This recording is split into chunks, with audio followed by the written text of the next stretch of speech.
बिस्मिल्लाहिर्रहमानिर्रहीम। मैं हूं नसीर सत्ती PPM न्यूज़ से। तो खान साहब, आप अपनी तकरीर में कौम को एक ही भाषण दिया करते हैं कि घबराना नहीं है, लेकिन जो वाक़यात मैंने सुने और जो सुनाने जा रहा हूँ, इसके बाद लगता है कि घबराने का वक्त आ पहुंचा है।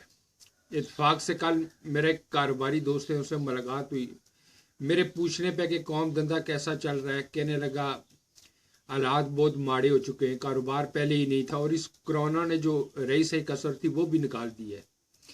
मैंने भी कुछ ऐसा ही दुखड़ा सुनाया तो कहने लगा यार चलो कम अज कम हम अपनी जो सफ़ेद पोशी है उसका भरम तो कायम रखे हुए हैं, लेकिन हमारे साथ जो हमारे टीम मेंबर होते थे, जो वर्कर होते थे, वो बहुत मुश्किल में आ गए। अभी चंद दिन पहले एक पेंटर का फ़ोन आया कि सर मैं हॉस्पिटल में हूँ, मेरी बच्ची बहुत सीरियस है। तो डॉक्टर ने चेकअप के बाद कुछ टेस्ट और मेडिसिन लिख के दिए हैं।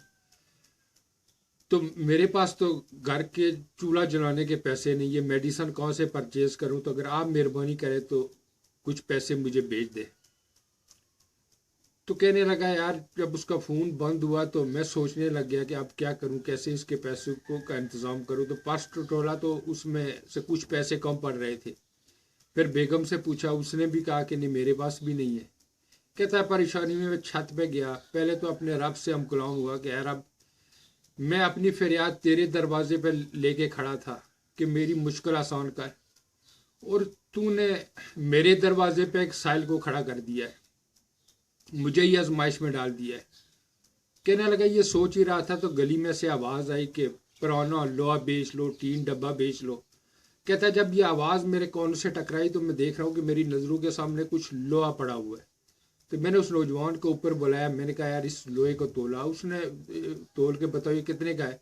तो उसने अभी आधा ही वजन किया था। तो मैंने कहा अभी इसका बताओ कितने पैसे बनते?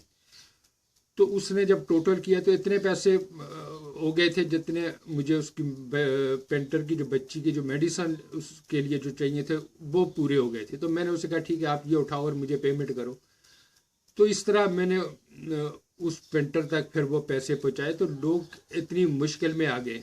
फिर कहने लगा एक दिन मैं ऐसे घर से मार्केट की तरफ निकला तो देखता हूँ कि एक नौजवान जो साइकिल पर जा रहा था चलते चलते गिर पड़ा, और रोड पे गिरने की वजह से ट्रैफिक भी जैम हो गया। लोगों ने उसे उठाया और सड़क के किनारे फुटपाथ पर बिठा दिया।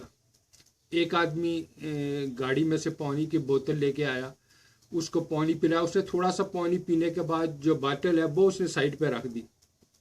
तो वो आदमी जो पानी लेके आया था वो बिजी था, नहीं थोड़ा और पी लो, थोड़ा और पी लो। तो नौजवान रोने लग गया, कहने लगा सर मैं और नहीं पी सकता, क्योंकि मैं 2 दिन से पानी ही तो पी रहा हूँ, मेरे पास खाने को कुछ नहीं है। अभी मैं ये खाना लेके जा रहा हूँ, खाऊंगा तो ठीक हो जाऊंगा। कहने लगा यार मैं ये सुनकर मुझे लगा मेरे सर पे आसमान गिर पड़ा।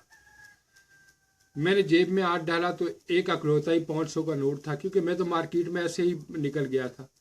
उसकी जेब में डाला और निकलने लगा तो उस साइकिल पे नज़र पड़ी जिस पे वो जा रहा था। तो साइकिल के हैंडल के साथ 2 शापर लटक रहे थे, एक में सूखी रोटियां थी और दूसरे में चावल थे जिसमें कुछ रोटियों के टुकड़े भी नज़र आ रहे थे।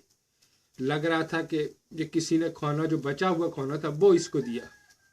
अब क्या मालूम ये खाना अपने वो बच्चों के लिए लेके जा रहा हो और खुद को उसने पानी पे ही जिंदा रखा हो। इसके बाद भी खान साहब आप कहते हैं घबराना नहीं। मैं ये तो दावा नहीं कर रहा कि माजी में कौम बहुत सुखी थी, दूध और शहद की नहरें बह रही थी, लेकिन गरीब इतनी मुश्किल में ना था। तब बिजली का बिल जो कॉमन मैन था, जो हैव था, आम आदमी था, उसका बिजली का बिल 300 से 500 तक आता था और गैस 100 और 150 के बीच। लेकिन आपने तो ये 4 और 5 हजार कर दिया। इन हालात में गरीब बिल अदा करे या पेट का ईंधन भरे। खान साहब मैं आप और आपको लाने वालों पर वाजिया कर दूं कि आवाम की ये बेचैनी कहीं किसी साने से हमें दो चार न कर दे। चंद दिन पहले जनरल अमजद साहब मीडिया पे भाषण दे रहे थे कि महंगाई और गुर्बत का जो रोना रोया जा रहा है ये सिर्फ मीडिया का प्रोपोगंडा है। मैं रावलपिंडी में रहता हूँ। तो जनरल साहब एक बात आपको वाज़ेह कर दूं कि मैं یہ جو واقعات سنا رہا ہوں یہ بھی راولپنڈی کے ہیں، اور نہ صرف راولپنڈی کینٹ کے ہیں۔ تو جنرل صاحب کہہ رہے تھے کہ میں راولپنڈی میں رہتا ہوں، وہاں ایسی کوئی صورتحال نہیں۔ تو جنرل صاحب واقعی آپ کے یہاں ایسی صورتحال نہیں، کیونکہ یہ جو بھوکے پیٹ راہ چلتے گر پڑتے ہیں، آپ ان پر لگنے والے انڈائریکٹ ٹیکسز پہ جو پڑتے ہیں، اگر آپ ان کے لیے کچھ کر نہیں سکتے تو بھاشن دے کر ہمارے سینوں پہ مونگ بھی نہ دلا کریں۔ خدارہ اسے 5th جنریشن وارفیئر نہ سمجھے۔ پوری رولنگ ایلیٹ پہ واضح کر دوں، وہ سویلین ہو یا ملٹری، کہ غریب کو اس کے حصے کی روشنی اسے دے دو، ورنہ ہم جس طرف جا رہے ہیں پھر تمہارے گھروں پہ بھی چراغانہ ہوگا۔ آپ سب نے ملک کے خدادات کو ایک بریانی کی دیگ سمجھ رکھا ہے۔ سیاسی لیڈرشپ نے ہاتھوں کے بجائے منہ ڈال لیا ہے، اور ملٹری لیڈرشپ بوٹوں سمیت اس دیگ میں اترنے پہ بزد دکھائی دیتی ہے۔ ان حالات میں کوئی ملک چل سکتا ہے جو ہم چلا لیں گے؟ تو خان صاحب اس مہنگائی کے طوفان کو روک لو جس نے غریب کی کمر توڑ دی ہے۔ اگر ایسا نہ ہوا تو ریاست مدینہ کا خواب دکھانے والوں اور پارلیمنٹ ہاؤس کی دیواروں پہ شلواریں لٹکانے والوں پھر سن لو، جب اقتدار انجوائے کر کے عوام کے بیچ آؤ گے تو ناڑے کس کے آنا، کہیں ایسا نہ ہو کہ تمہاری شلواریں چوکوں اور چوروں پہ لٹکی نظر آئے۔